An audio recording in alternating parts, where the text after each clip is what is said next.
Shake ಮಾಡೋದು ಹೇಗೆ ಅಂತ ತೋರಿಸ್ತೀನಿ. ಸೊ ನನ್ನಾರಿ ಮಿಲ್ಕ್ ಶೇಕ್ಗೆ 4 ಇಂಗ್ರೀಡಿಯೆಂಟ್ಸ್ ಬೇಕು.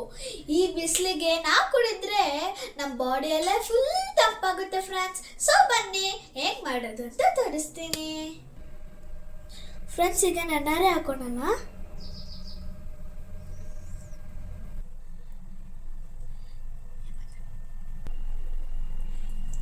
ಫ್ರೆಂಡ್ಸ್, ನನ್ನಾರಿ ತುಂಬ ನೀರಾಗಿರುತ್ತೆ.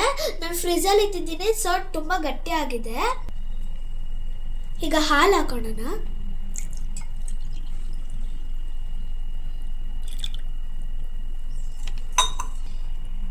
ಈಗ ಮಿಕ್ಸ್ ಮಾಡೋಣ. ಚೆನ್ನಾಗಿ ಮಿಕ್ಸ್ ಮಾಡಬೇಕು ಫ್ರೆಂಡ್ಸ್. ಕಲರ್ ನೋಡಿ ಎಷ್ಟು ಪಿಂಕಿಶ್ ಆಗಿದೆ, ಫುಲ್ಲು ಚೆನ್ನಾಗಿದೆ, ಬ್ಯೂಟಿಫುಲ್ ಆಗಿದೆ. ಫ್ರೆಂಡ್ಸ್, ಈಗ ಸಬ್ಜಾ ಹಾಕ್ಕೊಂಡಿದ್ದೀನಿ. ಬಾಡಿನ ಫುಲ್ ಅಂದರೆ ಫುಲ್ ತಂಪು ಮಾಡುತ್ತೆ. ಮತ್ತೆ ಮಿಕ್ಸ್ ಮಾಡಬೇಕು. ನೋಡಿ ಫ್ರೆಂಡ್ಸ್, ರೆಡಿ ಆಗಿದೆ ನಮ್ಮ cool drinking milkshake. Let's we drink. Friends, ತುಂಬ ಚೆನ್ನಾಗಿದೆ ಫ್ರೆಂಡ್ಸ್. ಸೂಪರ್. ನೀವು ಟ್ರೈ ಮಾಡಿ ಫ್ರೆಂಡ್ಸ್. ಬಾಯ್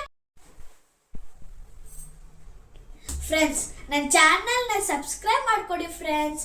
ವ್ಯೂಸ್ ಜಾಸ್ತಿ ಬರ್ತಿದೆ, ಸಬ್ಸ್ಕ್ರೈಬರ್ಸೇ ಬರ್ತಿಲ್ಲ friends. Please friends, Chini tax.